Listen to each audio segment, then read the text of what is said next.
जय जय रघुवीर समर्थ शुका सारिखे पूर्ण वैराग्य ज्यांचे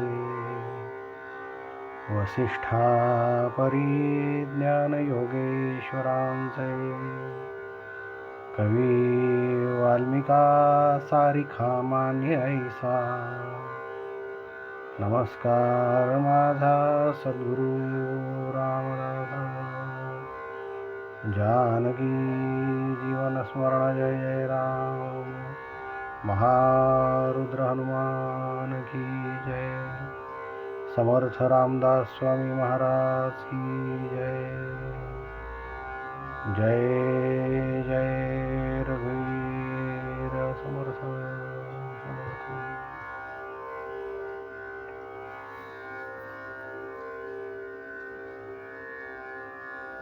मागील 21व्या भागामध्ये आपण पाहिलं की मृत्यूविषयी श्री गुरूंनी आपल्याला काय सांगितलं आहे. एकतर देहाला मृत्यू नाही, कारण मुळात तो जड आहे. मनुष्याचा मृत्यू होतो तेव्हा देह कुठेही जात नाही, तो आहे तिथेच असतो. त्यामुळे देहाचा मृत्यू झाला वगैरे हे शब्दही खोटे आहेत. आणि आत्म्याचा मृत्यूचा तर काही विचारच नाही, कारण त्याला मृत्यू नाही, त्याला जन्म नाही, त्याला मृत्यू नाही. आपण हेही बघितलं होतं की देह कसा चालतो. त्याचं उत्तर आपण दिलं होतं की देह पंचप्राणांनी चालतो. प्राण देह चालवतो. आणि प्राणाला कोण चालवतो? प्राणाला स्वरूप सत्ता चालवते, माया चालवते असं आपण म्हटलं होतं. म्हणजे हा पंचमहाभूतात्मक देह प्राण हे सगळं मायेच्या अधीन येतं, हे आपल्या लक्षात आलं होतं. आणि एकदा मायेनं आवरण घातलं की मग भलतंच काहीतरी दिसू लागतं. मायेचं ते काम असतं, आवरण आणि विक्षेप. एक तर आवरण घालायचं, अज्ञानाचं आवरण घालायचं आणि विक्षेपाचे अडथळे आणायचे. एकदा मायेनं आवरण घातलं की भलतंच काहीतरी दिसू लागतं, जसं जग आहे तसं दिसत नाही. शहाणी माणसंही वेड्यासारखी वागू लागतात आणि त्यांना वेड्या माणसांचं म्हणणं पडतं. आणि शहाणी माणसं अशा वेळेस जी खरी शहाणी असतात ती माणसं मात्र त्यांना वेडी वाटतात. मनामध्ये एकदा विक्षेप निर्माण होऊ लागले की मनुष्याचं वर्तन बिघडतं. कृतीला विवेक राहत नाही, कुठलंही बंधन राहत नाही. कृती बिघडली, वर्तन बिघडलं की पाप आणि पुण्याचा मल जमा होऊ लागतो. आणि पाप आणि पुण्य एकत्र झालं की कर्मविपाकाचं चक्र फिरू लागतं. कर्मविपाकाचा हिशेब झाला की पुन्हा एकदा जन्म, पुन्हा एकदा भोग, पुन्हा एकदा भोगासाठी इंद्रियांचं कार्य. ते कार्य करीत असताना त्यामागे भावना उभी करणं आलंच. आणि पुन्हा भावनेसाठी पुन्हा विचार आला. विचार म्हणलं की गुंतणं आलं, गुंतणं आलं की माया आली, आणि माया आली की पुन्हा जन्म आला. हे सगळं चक्र फिरत राहतं. म्हणून जरी हा प्राण, हा देह मायेच्या अधीन असला, माया चालवत असली, तरीही सद्गुरू मायेला ओलांडून जाण्याविषयी सांगत आहेत. श्री गुरु सांगतात की शिष्या होई सावचित्त, मायेचा जो शुद्ध प्रांत तोची चौदेहाचा अंत सद्गुरु बोधे. 4 देहाच्या अंती पुरे शुद्ध स्वरूप स्थिती, तेणे गुणे तुझी प्राप्ती तुझला झाली. जन्मलाच नाही अनंत, तयासी कैसा होईल अंत. आदी आदी निवांत, आदी अंती निवांत, तोची तू अवघा. फक्त 3 ओव्या आहेत, अत्यंत मूलभूत अशा ओव्या आहेत. यात काही मूलभूत सूत्र आहेत, पण कठीण आहेत.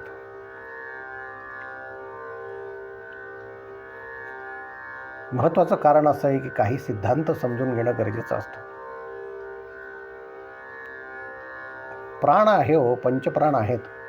पंचप्राण देहाला चालवतात, ही गोष्ट खरी आहे. पण देह किती आहेत असं विचारलं की साधक घाबरतो. देह किती आहेत काय विचारता? एकच देह आहे. हा काय? माझा हा एकटाच देह आहे, मीच एकटा आहे. मला काही 2-2, 4-4 देह नाही आहेत. हा एकटाच देह आहे. पण असं नाही आहे.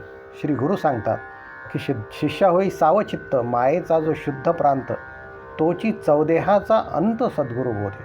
चौदेहाचा अंत, चारी देहाचा अंत. हे 4 देह कोणते? चारी देहाच्या अंती उरे शुद्ध स्वरूप स्थिती, तेणे गुणे तुझी प्राप्ती तुझला झाली. श्री गुरु सांगतात की शिष्या आता तरी सावध हो. मायेची व्याप्ती आता तुझ्या लक्षात आली असेल. आत्तापर्यंत तू समजत होता की माझा एकच देह आहे, पण तसं नाही. 4 देह आहेत. सद्गुरूंचा बोध प्राप्त झाल्याशिवाय या चौदेहाचा अंत होणार नाही. आणि चारी देहाचे निरसन झाले की मगच आपली शुद्ध स्वरूपस्थिती काय आहे हे तुला समजेल. आणि मग तुझ्या लक्षात येईल की जो जन्मलाच नाही त्याचा अंत कसा काय होईल. जन्मलाच नाही तू अनंत, तयासी कैसा होईल अंत. आदी अंती निवांत तोची तू अवघा. तुझ्या स्वरूपाला न आदी आहे, ना सुरुवात आहे, ना आरंभ आहे, ना अंत आहे, शेवट आहे. तू अनंत आहे. मृत्यू कुठून आला? पण त्याआधी हे तुला समजून घ्यावं लागेल की 4 देह काय आहेत. इथं किंचित सांकेतिक भाषा आहे, कारण अंतर्भाव हा ग्रंथ साधनेचं सूत्र सांगणारा ग्रंथ आहे, विश्लेषण देणारा ग्रंथ नव्हे. योगसूत्रामध्ये योगाची सूत्र आहेत, योगाचं विश्लेषण नाही. आणि सूत्रग्रंथ नेहमी सांकेतिक असतात, सारसूत्रवत असतात, त्याच्यामध्ये सार भरलेला असतो. इथेही मायेचा जो शुद्ध प्रांत तोची चौदेहाचा अंत असं सांगतायत. आणि तो सद्गुरू बोधे होणार आहे हे श्री गुरु सांगत आहेत. हे सूत्रबद्ध आहे. माया म्हणजे फक्त बाहेर दिसते तितकीच माया आहे असं नाही. मायेचा प्रांत किती मोठा आहे हे जरा शोधलं तर एक लक्षात घेता येईल की फक्त बाहेरचं जग दिसतं तेवढीच माया आहे असं नाही. मी पण त्याच मायेचा एक भाग आहे. माझं शरीरही तीच माया आहे. नुसतं शरीर नाही, त्याचे इंद्रियही मायाच आहे. कुठपर्यंत अंतरंगामध्ये डोकावलं तर असं लक्षात येतं की जे जे काही भासतं ते फक्त माया नाही, तर माया म्हणजे जाणीवेचा प्रांत. जोपर्यंत माझी जाणीव मला आहे, मी आहे, तोपर्यंत माया आहे. दशक 17 आपण पंचीकरण बघतो. त्यामध्ये स्थूल, सूक्ष्म, कारण आणि महाकारण असे 4 देह श्री समर्थांनी वर्णन केलेले आहेत.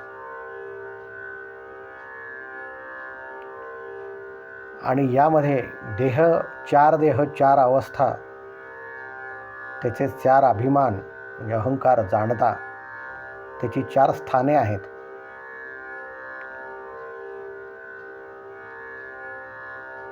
त्याचे 4 भोग आहेत, त्याच्या 4 मात्रा आहेत, त्याचे 4 गुण आहेत आणि त्याच्या 4 शक्ती आहेत. अशा 32 गोष्टींनी हा देह धारण केलेला आहे. त्यासाठी स्थूल, सूक्ष्म, कारण आणि महाकारण हे समजून घ्यायला हवं. स्थूल, सूक्ष्म, कारण, महाकारण यामध्ये अंतिम देह हा ज्ञानाचा असतो. कारण त्याचा जाणता जो असतो तो ज्ञानी असतो, ज्ञानस्वरूप असतो. श्री समर्थ इथे सांगत आहेत की शुद्ध प्रांत, मायेचा शुद्ध प्रांत. लगेच प्रश्न येतो, मायेचा अशुद्ध प्रांत पण असतो का? कारण श्री समर्थ शुद्ध प्रांत म्हणत आहेत. पण मायेचं शुद्ध स्वरूप, मायेचा शुद्ध प्रांत म्हणजे केवळ आणि केवळ जाणीव. ज्या जाणीवेत मीही नसेल ती जाणीव. मी म्हणजे माझा अहंकार नसेल. मी आहे याची जाणीवही ज्यात नसेल, असं केवळ अस्तित्व म्हणजे मायेचा शुद्ध प्रांत. आणि ही स्थिती आपण कशी प्राप्त करणार आहोत? चारी देहाच्या निरसनाने करणार आहोत. 17व्या दशकातील 8वा-9वा समाज बघितला की आपल्या काही तांत्रिक गोष्टी लक्षात येतात. समर्थांनी चारी देहाचं विश्लेषण करून ते चारी देह निरसावे असं सांगितलेलं आहे. पण निरसन करणार कसं? कारण जरी माझा स्थूल देह काय आहे, जरी माझा सूक्ष्म देह काय आहे मी समजून घेतलं, तरी माझा कारण देह काय मी समजून घेतलं, आणि माझा महाकारण देह म्हणजे ज्ञान मी समजून घेतलं, तरीही हे शेवटी जाणीवेतच आहे. या जाणीवेला ओलांडून मी कसा जाणार आहे? कारण जाणीवेत काहीच नाही. ती आहे, ती अखंड आहे, ती अक्षय्य आहे, ती अविरत आहे, एक संध आहे. आणि जोपर्यंत आपण विचार करतो, जिथपर्यंत आपण जाऊ तिथपर्यंत ही जाणीव आहेच. या जाणीवेनंतर जी आहे माहीचा जो शुद्ध प्रांत, तोची चौदेहाचा अंत, जिथे फक्त शुद्ध जाणीव राहते, तो तुझ्या चारी देहाचा अंत आहे. ह्या ज्ञानाच्या पलीकडची स्थिती आहे. इथे ज्ञान ओलांडून जायचं आहे. या चारी देहाच्या अंती उरे शुद्ध स्वरूप स्थिती तेणे गुणी तुझी प्राप्ती तुझला झाली. पण मग तिथे अज्ञान आहे का? ज्ञानाला ओलांडून जायचं म्हटल्यानंतर तिथे अज्ञान आहे का? नाही. ती आधीची स्थिती आहे. जेव्हा विवेकच नव्हता, जेव्हा पूर्ण अज्ञान होतं, जेव्हा मला काहीही समजत नव्हतं, मी बद्ध होतो, किंचितही मुमुक्षु होण्याची माझी पात्रता नव्हती, तेव्हा माझ्याकडे अज्ञान होतं. पण जेव्हा मी हे अज्ञान ओलांडून पुढे गेलो, तेव्हा हळूहळू माझ्याजवळ विवेक येऊ लागला. विवेकाने मला माझे 4 देह समजले, चारी देहाचं निरसन केलं, शुद्ध ज्ञानस्थिती स्वरूप उरली. ती ओलांडून मला पुढे जावं लागेल. ती पुढे गेल्यानंतर मी विकाररहित होईल. तेव्हा ती अज्ञानाची स्थिती नसेल, ती ज्ञानोत्तर स्थिती असेल. ज्ञानाला ओलांडून पुढे जावं लागेल. या ज्ञानोत्तर स्थितीचं वर्णन फक्त अंतर्भावामध्ये किंवा दासबोधामध्ये श्री समर्थांनी केलं असं नाही. अज्ञानाचं जसं खंडन केलं जातं, तसं ज्ञानाचंही अंतिमतः खंडन केलं जातं. हे ज्ञानदेवानेही अमृतानुभवामध्ये केलं आहे. आणि ज्ञान अज्ञान विवर्जित ज्ञान, शुद्ध स्वरूप ते ज्ञान, त्याचं विश्लेषण केलं जातं आणि ती स्थिती गाठली जाते. इथे किंचितचं सांख्य काय म्हणतात ते आपण बघायला पाहिजे. सांख्य असं सांगतात की मूळ प्रकृती तिथपासून पुढे सगळं काही विकारच आहे, म्हणून त्याला विकार म्हणलं जाय. पण पुन्हा आपण जर मूळ मायेचा प्रांत ओलांडण्यासाठी तिथपर्यंत पोहोचलो तर शुद्ध जाणीव राहते. आणि जोपर्यंत जाणीव राहते तोपर्यंत मायेतच साम्राज्य आहे. पण अंतिम स्थिती मी गाठणार कशी हो? कारण अंतिम द्वार उघडण्याचं सामर्थ्य माझ्यात नाही. ही तर सर्व साक्षिणी अवस्था आहे. जाणे ब्रह्म जाणे माया, जाणे अनुभवाच्या ठाया, ती एक जाणावी तुर्या सर्व साक्षिणी. असं तुर्येचं वर्णन श्री समर्थांनी दासबोधामध्ये दशक 7व्यामध्ये एकदा, समास 4थ्यातही केलेला आहे आणि समास 5व्यामध्येही केलेला आहे.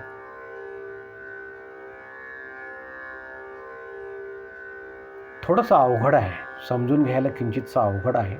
त्याचं कारण आहे, हे अभ्यासाशिवाय शक्य नाही. हा ज्ञानमार्ग आहे.